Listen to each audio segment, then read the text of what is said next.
9 तारीख को जा रहे हैं उड़ीसा नवीन पटनायक से मिलने। तेजस्वी यादव सहित 2 और मंत्री भी साथ जाने की बात आ रही है हमको विपक्षी एकता के लिए। हमको जानकारी नहीं है। आज अखबार के माध्यम से हमको ये जानकारी मिली है, लेकिन माननीय नेता सब जगह जा रहे हैं, सभी राज्यों में विपक्षी एकता के लिए, तो संभव है कि उड़ीसा जा रहे हों, संभव है। ये हमको कोई हमें कोई इसकी जानकारी नहीं है। आज अखबार के माध्यम से ही हमने जाना है कि माननीय नेता उड़ीसा 9 तारीख को जा रहे हैं। आज अखबारों में जो खबर है, और मतलब ये तो एक रूटीन है, क्योंकि एक मुहिम को चला रहे हैं सब जो विपक्षी नेता हैं, सबके पास जाने का एक कार्यक्रम चल रहा है। माननीय राष्ट्रीय अध्यक्ष झारखंड भी गए थे, तो सब अपने तरीके से गोलबंद करने में नेता प्रयास कर रहे हैं। मंत्री सुरेंद्र यादव और शिक्षा मंत्री चंद्रशेखर द्वारा बाबा बागेश्वर को लेकर के विवादास्पद बयान दिए गए हैं, जहां सुरेंद्र यादव ने कहा है कि बाबा बागेश्वर भूत प्रेत के नाम पर औरतों को, लड़कियों को नचाते हैं, कपड़े भी उतर जाते हैं नाचते नाचते। वहीं चंद्रशेखर ने कहा कि लाल कृष्ण आडवाणी को लालू यादव ने जेल में डाला था, बाबा बागेश्वर को तेजस्वी यादव जेल में डालेंगे। देखिए, आडवाणी जी की बात और बाबा बागेश्वर जो हैं वो एक संत हैं, और अपनी कथा का या कहिए अपने जो उनका ज्ञान है उसको बांटने का काम करते हैं। तो जो सनातन परंपरा हमारी है कि हम लोग बचपन से यही सुनते और देखते आए हैं कि धर्म की जय हो, अधर्म का नाश हो, प्राणियों में सद्भावना हो, विश्व का कल्याण हो, गौ हत्या बंद हो। तो अगर इस परंपरा के साथ बाबा धीरेन्द्र आज जी आ रहे हैं तो उनका स्वागत है। लेकिन अगर किसी पॉलिटिकल पार्टी के एजेंडे पर आ रहे हैं और कहीं ना कहीं कोई ऐसी बात कर रहे हैं जिससे कि दूसरे धर्म के लोगों को आघात पहुंचेगा, तो वैसे चीज़ में तो निश्चित रूप से उनका फिर जो लोग गंगा जमनी संस्कृति पर विश्वास करते हैं वो इसका विरोध करेंगे। कि बिहार क्योंकि सूफी संतों का प्रदेश रहा है, यहाँ पर महात्मा बुद्ध को ज्ञान मिला, यहाँ महावीर का जन्म हुआ, यहाँ पर गुरु गोविंद सिंह का जन्म हुआ, तो यहाँ पर मनेर दरगाह से लेकर बाबा मखदूम शाह का दरबार है, संतों की भूमि है, सूफियों की भूमि है।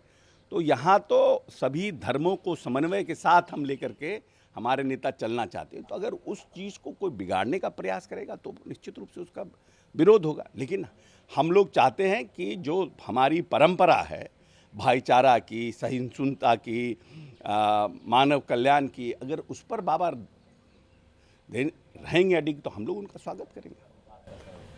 जातीय गणना को लेकर के बिहार सरकार ने के अनुरोध पर हाई कोर्ट ने अब 3 जुलाई की जगह पर 9 मई को ही सुनवाई करने का। हाँ, तो हमको पूर्ण विश्वास है, हमारे जो अधिवक्तागण हैं सरकार के, एडवोकेट जनरल ने अच्छे से आर्गूमेंट किया है, और उसके बाद डेट को, क्योंकि अगर जुलाई का डेट पड़ता तो वो बहुत लंबा हो जाता, और हम लोगों का जो गणना है वो अंतिम चरण पर है।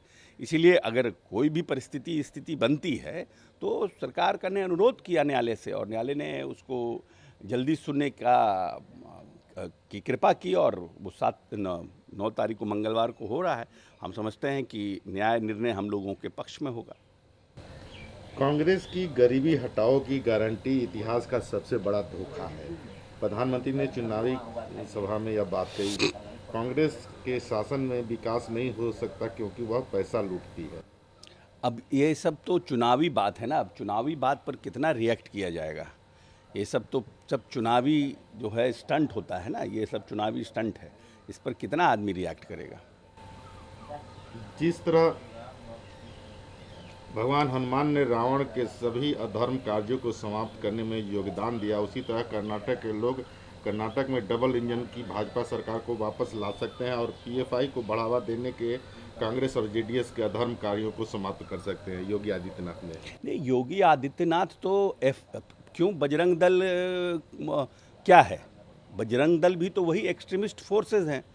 आप बजरंग बली को कहा जाता है कि बजरंगबली कलयुग में सबसे ज़्यादा सुनने वाले देवता हैं। अगर उनकी आराधना की जाएगी तो बजरंगबली भगवान हनुमान जो हैं उस साक्षात लोगों का को कल्याण करने के आशीर्वाद देते हैं। और कोई भी व्यक्ति बजरंगबली के नाम पर संस्था बना लेगा, कोई बंदी क्या नाम है अपना व्यवसाय शुरू कर देगा तो वो भगवान हनुमान जी का भक्त हो जाएगा और हनुमान जी के का अनुयायी हो जाएगा। ये कहाँ का नियम है? हम यहाँ पर भगवान महादेव का नाम ले लेंगे तो हम महादेव के भक्त हो गए। कितनी संस्थाएं हैं, वैष्णो देवी तो फलना तो ये पेट्रोल पंप तो भगवान सब बढ़िया काम कर रहा है, सब चोरी नहीं करता, बेईमानी नहीं करता है।